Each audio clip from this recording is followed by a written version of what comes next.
In today's video, I'm going to take two examples and tell you what kind of projects consulting companies do and exactly how they do it.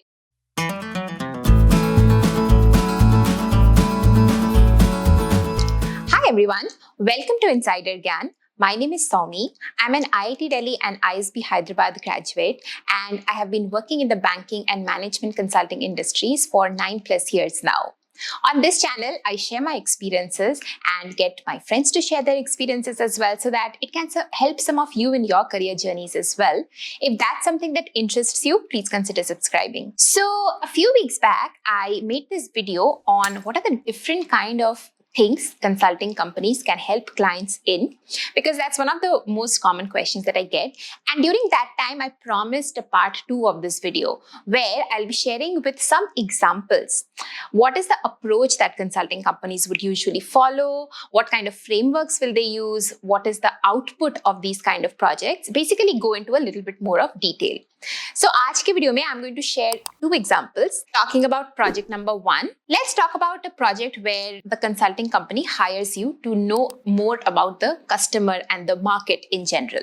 What I mean by that is, say for instance, there's a chocolate manufacturing company, maybe like Cadbury or something, and they either want to launch a new chocolate in the market, or maybe they want to enter a new market with one of their current products, and they have hired a consulting company to understand what the market is like. So based on that, what are the products, what are the different kind of chocolates that customers could be preferring, and how should they go about the whole thing, right? So step number 1 is you identify all the close competitors of your client. If it is Cadbury, then the competitors could be someone like an Amul or Nestle. And what you essentially want to understand is, in that specific market, what are the competitors doing? So what kind of chocolates do they have? What is the packaging of some of those chocolates? What is their brand message that they focus on? Does it work for them or not? So some of the sources that you are going to use over here, this is purely secondary research, which means everything is done on desktop while sitting at your desk. If you have access to some reports, then of course you can use those reports, but also you get a lot of information from the company websites itself. And if it's a B2C company like a chocolate manufacturing company, you can also get a lot of information from the public forums, or these companies would have their Facebook pages, their Instagram pages. You can go through the comments and get an understanding of what customers prefer, what do they like, what do they talk about some of the products in the market, etc. So usually the output that you would give for a competitor benchmarking assessment is maybe like a simple table, where on the columns you have each of the competitor names, competitor 1, 2, 3, 4, and along the rows you have the names of the different parameters. So chocolate ke liye kya parameters ho sakte hain? It could be the ingredients that the chocolate has. It could be the brand positioning, like what is the message? Is it like a healthy snack branding that the company is going for, or is it snack on the go, or is it pure indulgence for kids? Like those kind of messaging are going to be important to understand what works in the market. Then there could also be things like, what is the weight of each chocolate? Like what is the packaging size? What is the packaging material? Because a lot of customers these days prefer sustainable materials. So are the companies doing something else? How does the packaging look like? Are there funky designs to attract the customer, or are they more simple? So essentially along the x-axis or the rows, you define all these parameters, and within the grid, you fill in the information. And sort of that's a very good picture of what the competitor is doing in the market. Now do note that on a day-to-day basis, right, when we are working with a client on this kind of a project, we do align the list of competitors, the list of parameters, everything with the client beforehand, and only then go ahead and do our desktop research. Now, based on this market research or competitor benchmarking, right, you already get an idea about what the product should look like. Like you have an initial hypothesis that maybe the kind of product that is going to work in this market is going to have XYZ parameters. Now, the next step is to go ahead and conduct a consumer research research and actually understand if your hypothesis is correct or not. Just to give you an example, for example, based on the market findings, you have made a hypothesis that sustainable packaging is the new big thing and any kind of company should focus on that. So during the consumer research, you're going to go ahead and ask the customers, so is this something that you prefer? Is sustainable packaging something that really matters to you or not? And accordingly, your final recommendations are going to be drafted. How does the consumer research go? I mean, a lot of times some companies would do the consumer research themselves, but the bigger companies like McKinsey, BCG, Bain, or the companies that I have worked for, they usually hire a third party, and these third parties like Nielsen or Kantar, they have a repository of customers who they float a questionnaire with and accordingly recruit the customers. So step number 1 is to get one of these vendors on board. Step number 2 is actually to draft the questionnaire or the discussion guide. And usually the vendor would do it for you, and then you as a consultant would have to keep a very close eye on it, because the vendor hasn't done market research, right? You have done market research. You know what needs to go in that discussion guide. Step number 3 is for the vendor to recruit customers and then conduct the field work, what we call field work. The field work can be, in case of primary research, it could be either a quantitative survey, which means you have a few questions with options and like you upload it with customers to fill that in. Or you could have one-on-one interviews, which is IDI, which we usually call IDI, more like in-depth interviews, or focus group discussions, where in a group of 4 or 5, there's a moderator. They're asking all of these questions to the customers and getting a sense from them what the preferences are. So after consumer research, you have a very, very good idea of what the customer preferences are. But do keep in mind that all the time, you can't go with your recommendation just based on the customer responses, right? For example, if you give the customer 3 pricing options, 5 rupees, 10 rupees, 15 rupees, the customer is obviously always going to select 5 rupees. But you have to keep the whole picture in mind and then draft your recommendations. Last step is, based on consumer research and based on market scan, you draft your the recommendation deck that is going to be your final presentation, maybe to the steering committee meeting. Now, last time when I had made this consulting video, there was a very good question someone had put in the comments, which is, all of these look very B2C, which means business to customer directly. How do we handle B2B kind of situations, right? Which is a business to business, because over there, the customers are going to be businesses. And that's something that it's the same kind of process that we follow for B2B as well. We hire these third parties to get some customers. The only difference is these customers then are actual entities, actual businesses. And in terms of market research, because जो B2C है ना, वो information बहुत easily available होता है internet पे. But for B2B companies, information is not as easily available. So then we do a lot of SME interviews, which is subject matter expert interviews. Now the next step that sometimes are a part of projects and sometimes they're not are, how does the company go about it? Which means, what is the go-to market strategy? Over here, again, there's a typical framework that companies would usually follow. And of course, there could be different frameworks as well. But a very simplistic one that I can explain to you is, step number 1 is to define the target segment.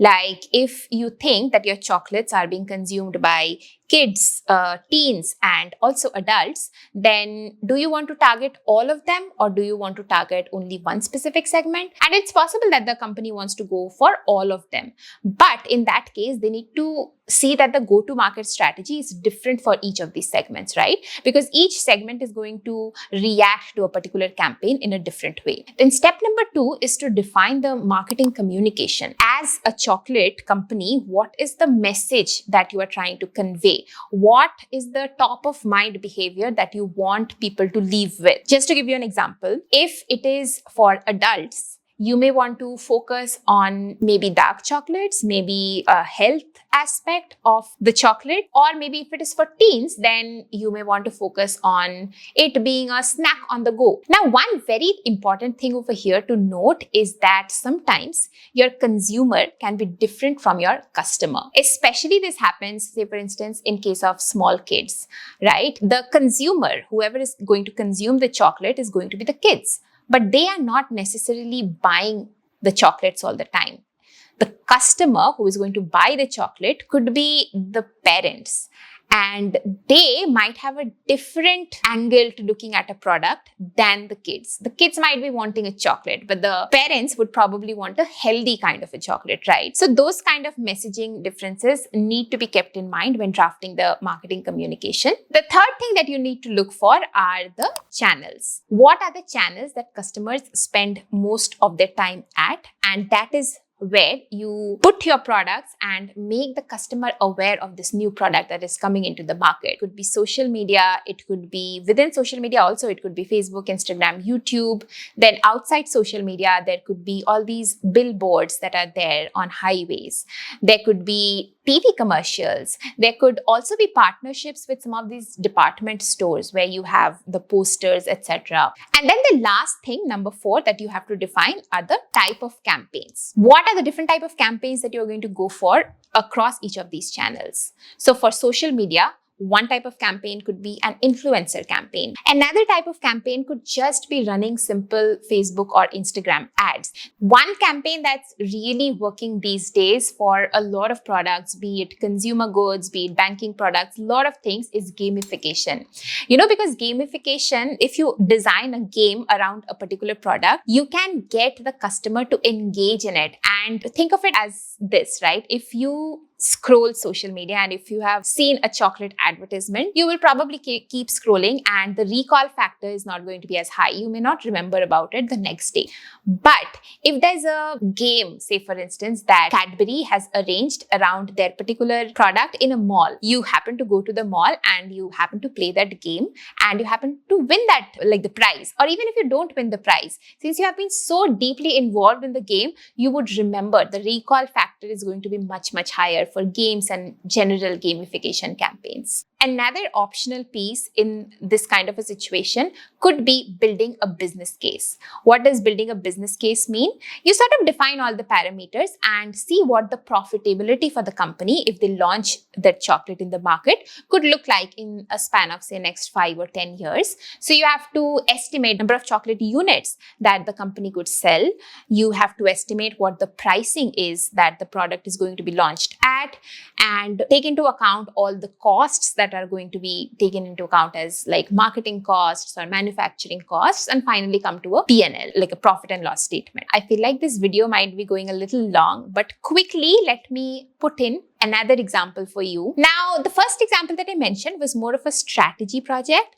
This one that I'm going to mention is more of an operations project. Quite a few projects that I have done in the past have been business model designs. What that means is, say for instance, company is setting up its operations in a new country, or maybe it's setting up a new division altogether, and it comes to a consultant and asks you to design the operating model for this new entity. So what all do you have to do as a part of it? You have to define, say for instance, the sales division of the company. You have to identify what are the different units within that division going to be, and you have to then identify what activities each of these units are going to be doing.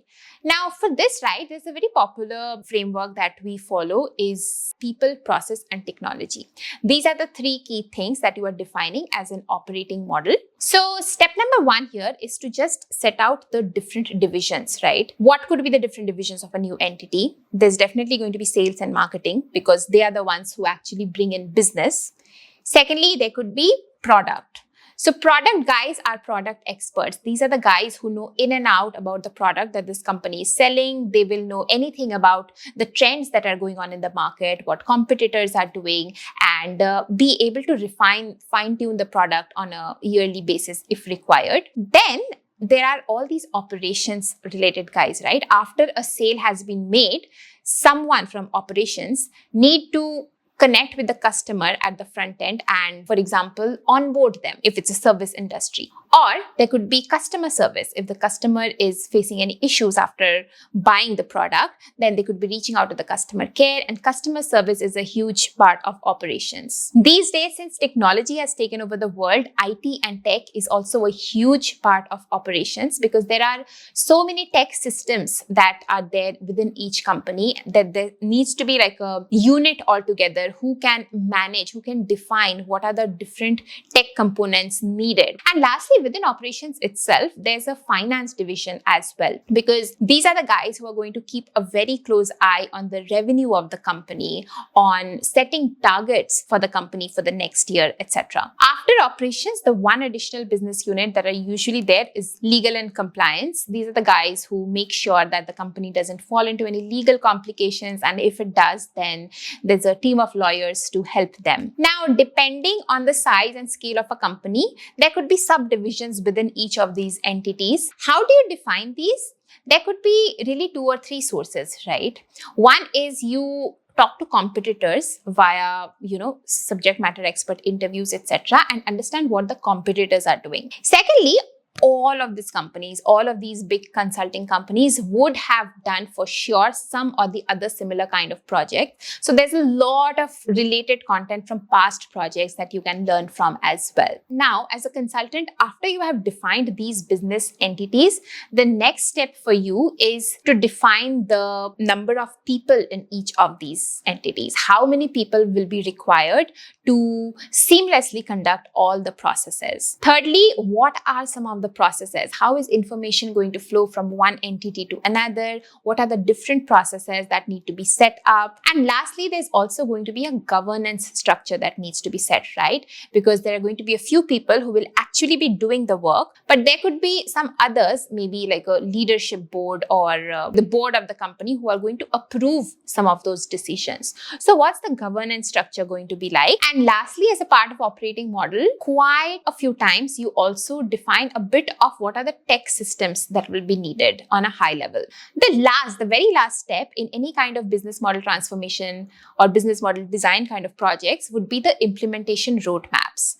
Now, these implementation roadmaps are very important to draft because that gives the client, your actual client, an idea of what are the features that they need to focus on, say for instance, in the next 3 months, and then what are the features that they need to focus on in the 3 to 6 month time frame, and the other features which they can focus on later after 6 months as well. A common framework that we use for this is called prioritization matrix, where on the x-axis you have the preference, the importance of the features, and on the y-axis you have the implementation difficulty. So I'm going to do a 2 by 2 and maybe it will be easier for you to visualize. The top right is going to be something which is very highly preferred feature and it's also easy to implement, which means it's going to be a quick win. On the bottom right are the things which are highly valued features and difficult to implement, which means these should be long-term priorities for the company, but they should be priorities at the same time.